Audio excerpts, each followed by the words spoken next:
Vamos lá. O objetivo, né, dessa live é trazer uma ideia, né, de como as teorias elas se entrelaçam, orientando como se constrói o nosso emocional.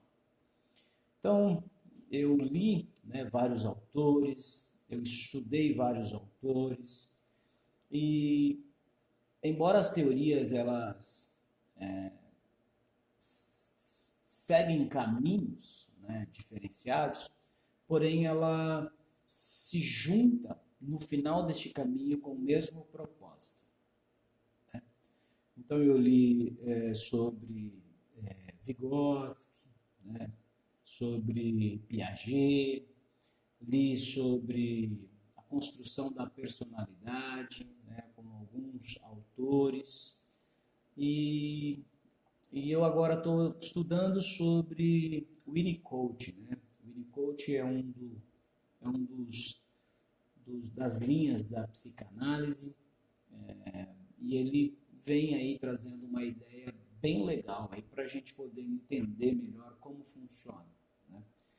Então, como funciona a base do desenvolvimento emocional? A construção emocional ela é construída pela relação interpessoal entre duas ou mais pessoas. Ou seja, para a gente construir o nosso emocional, quando pequeno, nós interagimos com pessoas e as pessoas elas vão trazendo significados para a gente, né? Daquilo que a gente não conhecia. Então, a base da construção, né, do nosso emocional, ela se constrói nos primeiros segundos, né, de vida de um bebê. Então, vamos lá. A relação interpessoal, a gente já entendeu que é uma troca, né, entre duas ou mais pessoas. Beleza? Legal.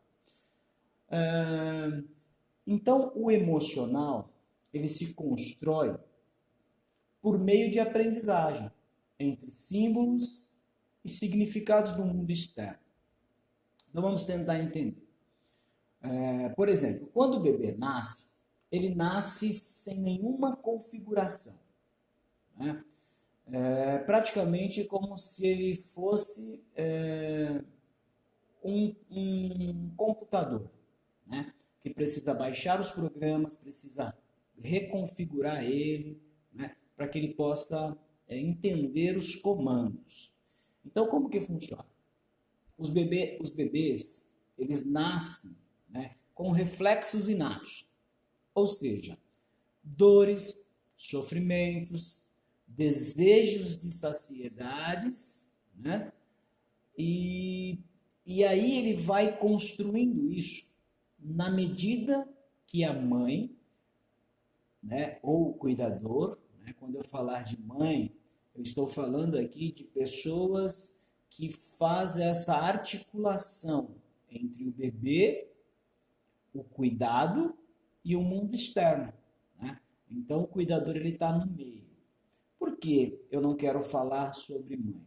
Porque exatamente o Winnicott ele vai falar exatamente isso, que o ambiente se relaciona à mãe. Porém, entendemos muito bem que muitas das vezes, por motivos de partos complicados, no meio dessa relação do parto, a mãe acaba indo a óbito. Né? E aí quem tem que fazer esse papel é outra pessoa.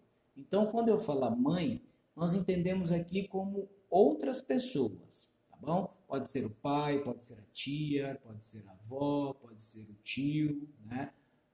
Pode ser qualquer outra pessoa, tá bom? Então, quando o bebê nasce, ele nasce apenas com as funções cognitivas em funcionamento, tais como reflexos inatos, dores, sofrimentos e desejos de saciedade. Sendo assim, ele não tem consciência alguma do que está acontecendo. Tá? Ele não tem a capacidade do saber, o que é o choro e muito menos a dor, o desconforto que ele está passando naquele momento. Mas mesmo assim, ele é submetido a um mundo totalmente diferente do dele. Então ele era acostumado a viver dentro, né, da placenta, dentro da barriga de sua mãe. Então todas as necessidades ele é suprida, né, naquele exato momento. Beleza? Então o bebê ele nasce sem nenhum desses significados. Pelo simples fato de que as linguagens e os símbolos estão interligados ao mundo externo. Tá? Então, por exemplo, a mãe, quando o bebê chora, a mãe, ela rapidamente, ela traz ao bebê, né, os seus seios fartos de leite. Então, ele chorou, a mãe automaticamente já leva, né, o peito à boca desse bebê e ele ali, ele sacia, né, se sacia a sua fome. Né?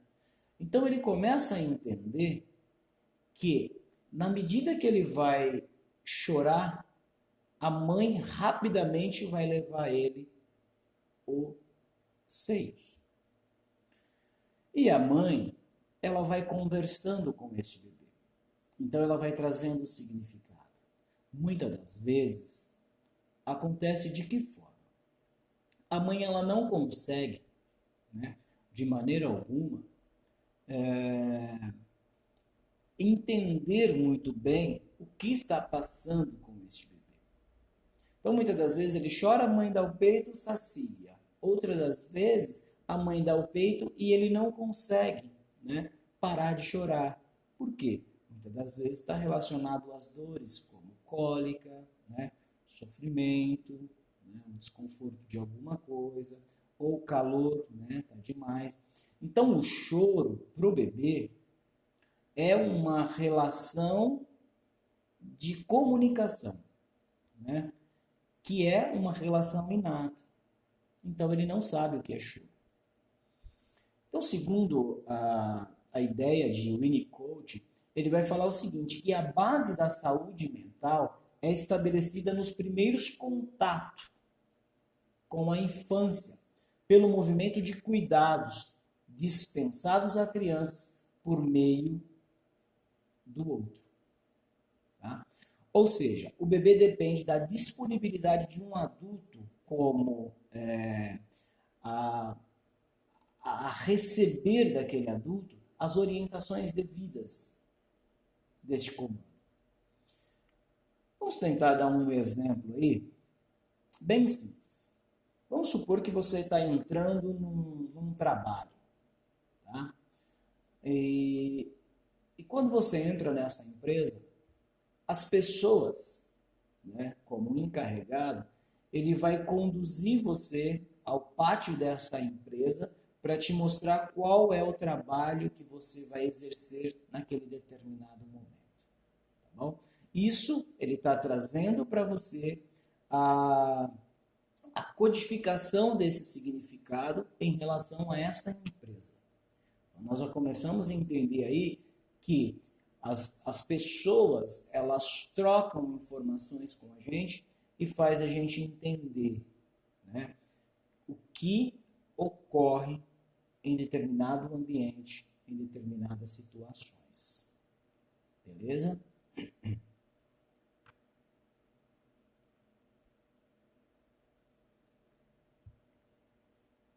É isso aí. Sobretudo, voltando ao bebê, para ele, a sua mãe é um ambiente externo favorito. Então, por exemplo, o bebê chora, a mãe automaticamente vai lá e dá o que ele precisa. Nessa relação de choro e resolução de problema, ele vai entendendo as configurações do mundo. Quando a mãe ela conversa com o bebê, ela está dando a oportunidade de ensinar ao bebê o que ocorre no mundo externo que ele não sabia. Então você já começa aí a estruturar a base, né, do emocional dessa criança. Então, na medida que a gente consegue explicar de forma bem, bem objetiva, a gente ensina as nossas crianças a entender melhor e a expressar os seus sentimentos, né? A expressar as suas emoções. E é claro que, desde pequeno, a frustrações ela ocorre. Tá? Ela ocorre de que forma?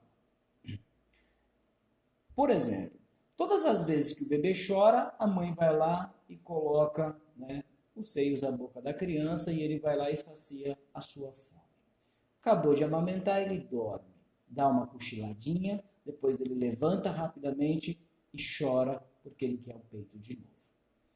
Suponhamos que nesse intervalo que ele amamentou, que a mãe amamentou e que ele ali está saciado e dá um cochilo, a mãe vai procurar fazer as suas necessidades, né? Tomar um banho, tomar uma água, tomar um chá, um leite, né?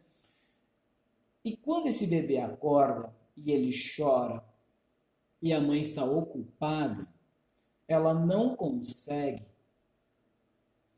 saciar a necessidade dele de imediato, né? Por quê? Na medida que esse ciclo, né, chorou, recebeu, né? Chorou, pegou no colo, parou de chorar. Chorou, tá com fome, deu a mamadeira ou leite para a criança, ela resolveu o problema. Então, ele cria aí, segundo a teoria de Winnicott, ele vai falar que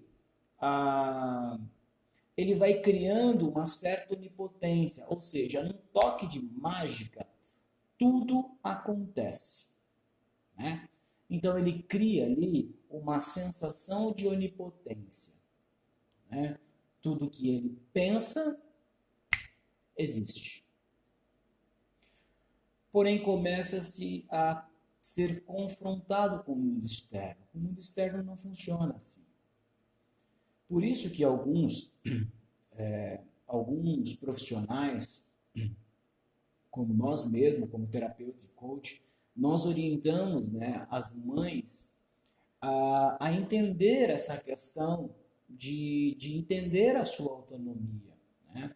De ensinar às crianças que realmente ela precisa, né? Ela precisa e necessita de dar o tempo dela. E a criança ela tem que entender isso. E quando ela entende isso desde pequena, a gente constrói aí um futuro adulto com resiliência, né?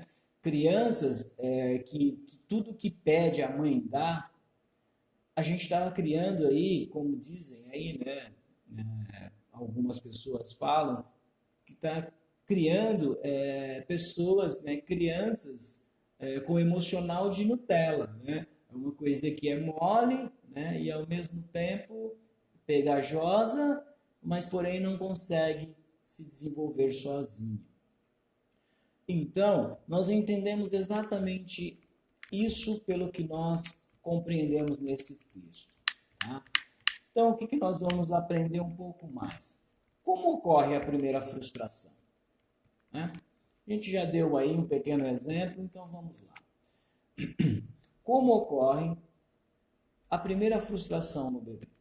Então, nós vemos aí que quando a mãe ela não consegue atender de imediato essa criança, ela vai chorar. E na medida que ela chora, a mãe rapidamente ela vai atender aquela criança. Por quê? Porque ela precisa de cuidado, né, de um adulto.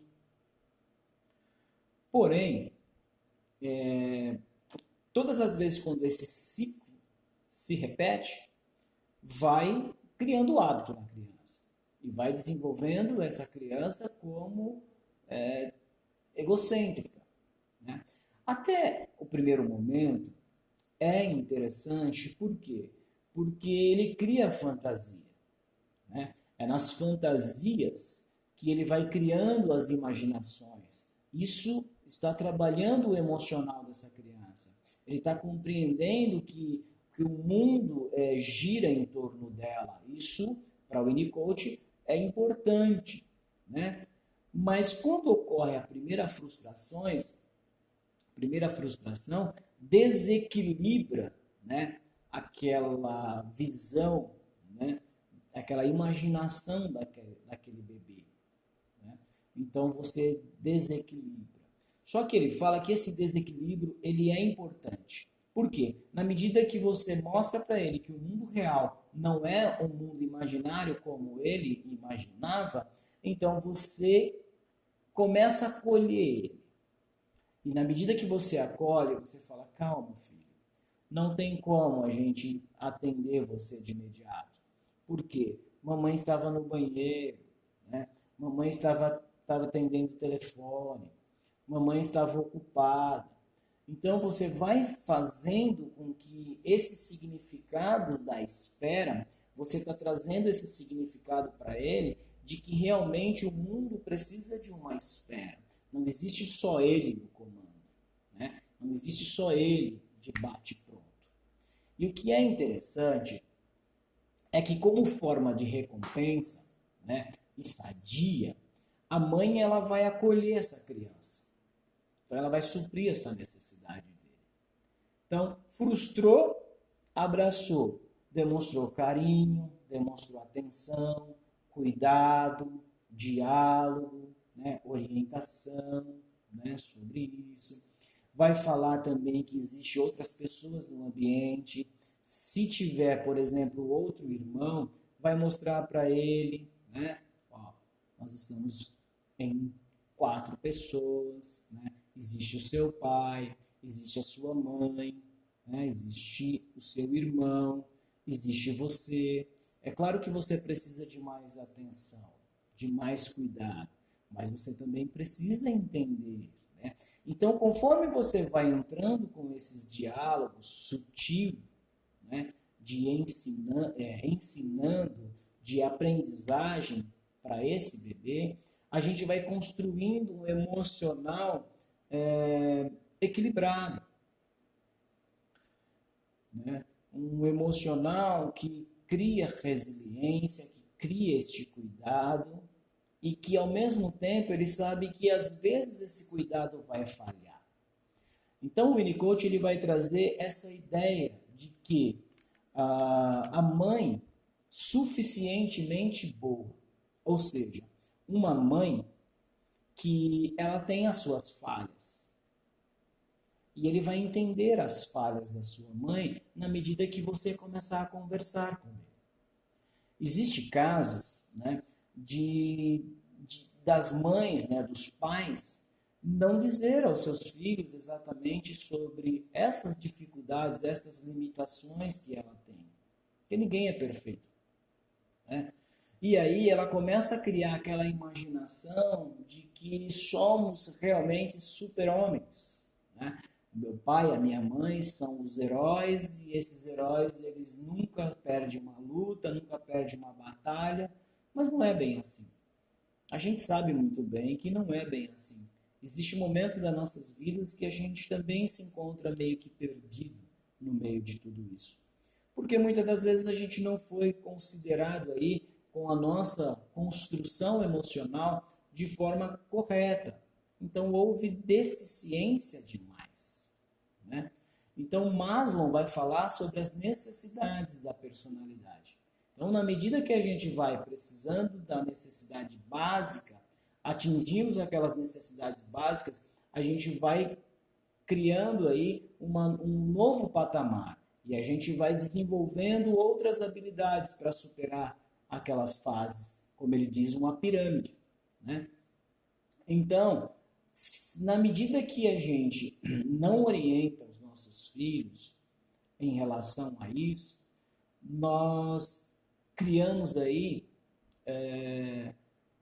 pessoas que não vão aceitar futuramente as frustrações.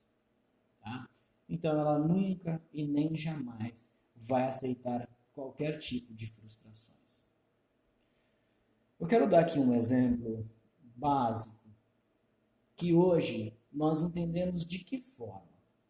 Nós entendemos o seguinte, que a sociedade ela está demandando mais para o cuidado de animais porque não querem se frustrar, né, com as pessoas, com outro ser humano, com outro indivíduo.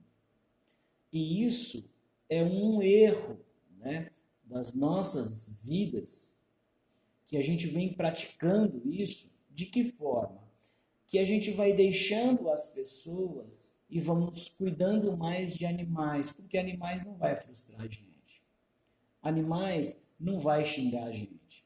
Animais nunca vai contra a gente, porque nós estamos aí no poder da rédea de conduzir tudo isso. E quando isso foge do nosso controle? E quando isso sai fora das suas mãos? Aí você se frustra. Então, com animais não ocorre isso. Então, nós precisamos entender exatamente isso, porque é na troca.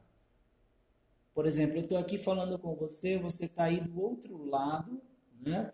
E você está compreendendo melhor, né, sobre o que eu venho falar para você, sobre a construção emocional. Então, você está recebendo significados, né, configurações de como é construído isso. Talvez você nunca ouviu falar disso, né? Talvez a gente ouve falar muito sobre problemas emocionais, mas como problema emocional se eu não sei nem o que é o nosso emocional? Então, para você entender melhor, de forma resumida, o nosso emocional ele é construído por experiências de outro, né? A troca de informações, a troca de experiência reconfigura, né, os nossos significados. Embora a gente tinha aí uma ideia totalmente ao contrário do que os outros autores colocavam. Mas a gente começa a abrir a nossa mente e aprender um pouco com eles e conseguimos entender exatamente como, né, ele entendeu essa tese. Né? Você que está assistindo aí, comenta, né, para me saber quem é você, para me ver, né, se realmente tá saindo aí o som, né, se está tudo belezinha por aí, beleza? Então vamos lá. Falamos sobre aí a primeira frustração, como ocorre, né? Como ocorre a primeira? E quando não ocorre? Então, por exemplo, se a mãe ela tem todas as vezes o cuidado do filho, o cuidado do filho, o cuidado do filho, e deixa ela perde a autonomia. Então, por exemplo, ela busca só cuidar do outro e perde a essência de si. Né? Por quê? É claro que o bebê precisa, mas ela também precisa. Então, se você colocar a criança no berço, bem protegida, né? E você ir tomar um banho, por exemplo, quando você voltar o bebê estiver chorando, deixa chorar. Né? Alguns pediatras falam, né? Deixa chorar, porque fortalece o pulmão. Né? Então, ele precisa entender o tempo, precisa entender todas essas questões. Então, quando não ocorrem frustrações, aí a gente tem um problema. Tá? Porque tem muitas pessoas que não aceitam ser frustrado. Frustração dói, cria ansiedade, né? Cria ali uma certa negligência, né, do cuidado. Então a gente começa a entender um pouco aí sobre essa relação do outro. Tá? Então olha aí, se algum professor, por exemplo, de base, estiver assistindo esse vídeo, né? Então, olha a importância que nós temos aí em relação ao outro, né? Olha a responsabilidade que temos, né, sobre essa questão. Então, nós precisamos aí tratar eles com carinho, com empatia, não só o bebê, mas a todas as pessoas. E também pontuar também quando aquilo sai fora do controle. Ó, não leva a mal, eu gosto muito de você, mas o que você está fazendo não é legal, né? Do meu ponto de vista. Talvez para você seja interessante, mas você já pensou no outro? Como que ocorre? Então ali a gente já começa a entender um pouquinho mais sobre essa construção emocional. É claro que a gente está falando dos primórdios, né, dessa relação, né? Então a responsabilidade do ambiente. Como que isso acontece? Vamos lá. Por exemplo, deixa eu ver aqui. Essa continuidade, ela depende do meio ambiente materno como facilitador. Porque se houver uma falha da provisão básica desse cuidado, a gente perturba essa criança, né? E perturbando essa criança, a gente pode aí, de uma certa forma, não dar esse cuidado, tá? Então, assim, vamos lá. Nós falamos, né, lá no começo que a construção ela está relacionada ao primeiro momento do cuidado, né, com essa criança. A gente vai e coloca essa criança aí como prioridade. Tranquilo. Cria-se fantasias, imaginações dessa criança perfeitamente. Porém, vai chegar um momento que você vai ser obrigado a frustrar essa criança. Nossa, mas que crueldade, né? Um bebezinho que precisa do seu cuidado, você vai e frustra. Exatamente. Porque nós não somos perfeitos. Nós temos que cuidar também de nós. Ah, mas você é muito egoísta. Não, nós não somos egoístas. Na verdade, nós somos aí uma pessoa que quer trabalhar essa criança de forma que ela compreenda todo esse aspecto. E é natural isso, tá? E quando isso é demasiadamente pro excesso de cuidado, a gente está trazendo problemas emocionais para nossas crianças. E se a gente também negligencia esse cuidado, nós também trazemos problemas para essa criança. Mas nada está aí acabado, né? Por isso que existem as psicoterapias, né? Por isso que existe aí terapias, por isso que existe aí ferramentas para a gente poder reconfigurar, né? Eu achei interessante, né, uma professora que ela mencionou o seguinte: o que é ser psicólogo, né? O que é fazer terapia? E eu achei interessante que a resposta dela foi essa: fazer terapia é trazer liberdade para as pessoas. É deixar as pessoas ser livres, como elas pensam, como elas entendam sobre determinadas coisas. Então eu achei interessante. Nós promovemos, então, liberdade para as pessoas. Então nós ensinamos aí, explicamos o processo, né, o primeiro processo primordial da construção, né, do nosso emocional. Tá? Tem também uma parte que... essa parte é bônus, tá? Essa parte é bônus e eu vou passar para vocês também. Então, por exemplo, para o Winnicott, ele vai falar o seguinte, que existem momentos de simbiose. O que é simbiose? É aquele momento em que chega um determinado, em que a mãe se conecta profundamente a este bebê, né?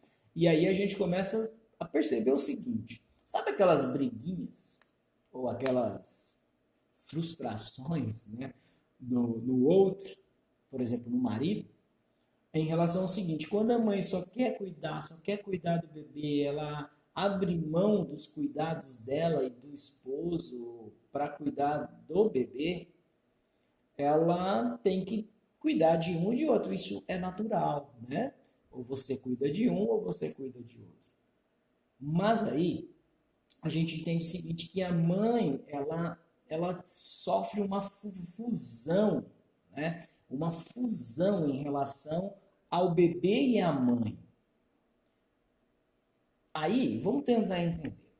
O momento de simbiose é aquele momento em que chega um determinado momento em que a mãe se conecta e se funde tão profundamente ao bebê que a figura do pai é praticamente esquecida devido à necessidade do bebê. Né? E aí que nós começamos a entender lá atrás sobre os momentos de frustração. Vai chegar um momento que você vai falar, peraí, calma. O Winnicott vai falar o seguinte, né? Que ele vai pensar de que forma? Na questão de deixar a mãe maluca. Né? A mãe maluca de que forma? Cara, tem que cuidar da casa, tem que cuidar do bebê. Toda vez que o bebê chora, eu tenho que estar lá. Toda vez que o bebê respira fundo, eu estou lá. Né? Quando o meu marido precisa, eu tenho que estar lá com o bebê e tenho que estar com o marido. Então ela sofre essa pressão. E aí ele fala que praticamente deixa ela maluca. Né? Também deveria. Né? A mãe tem por objetivo principal, componente de relação saudável ao bebê, né? É dela que vem as primeiras relações como troca amorosa, atribuindo carinho, proteção, dedicação, comunicação, alimentação, os limites, a correção, as frustrações. Nossa, tudo isso, Tom, tudo isso. Né? E olha que se parar para ver, você vai entender exatamente que a mãe ela tem todos esses atributos. E é aí que percebemos que não há um espaço para o pai, pelo eventual motivo, o de excesso de tarefas e de questões emocionais e físicas que a mãe tem na busca de dar conta de tudo isso. Né? Então, esse é o primeiro passo, tá, da construção emocional, e eu gostaria muito de continuar, né, a fazer essa ideia, fazer com que você compreenda essas relações. Nós vamos falar também sobre os transtornos, né, emocionais, nós vamos falar aí também sobre questões emocionais, como proteger as nossas emoções, como tentar, né, de uma certa forma, estruturar as nossas emoções e também dar autonomia das pessoas. Espero que você tenha gostado, espero que você tenha entendido a minha proposta, né, dessa live. E se você gostou, compartilha, né? Leva essas ferramentas aí para as pessoas entenderem, né? E se precisar de alguma coisa, né, chame no Messenger, ou no WhatsApp, ou até mesmo no grupo, comenta, a gente vai interagindo sobre isso. E se você realmente ficou aí perplexo com tudo isso, coisa simples do cotidiano, mas que traz aí uma profundidade maior do conhecimento, então você compartilhe, né? Compartilhe e passa para o seu irmão, para sua tia, para o seu pai, para o seu tio, e faça as pessoas entenderem, porque aí você está trazendo, reconfigurando o significado das pessoas. Tá bom? Um grande abraço para vocês e fala assim, já acabou? Sim, realmente, a primeira parte acabamos por aqui. Um grande abraço, fica com Deus e até mais. Tchau, tchau. Tchau, tchau.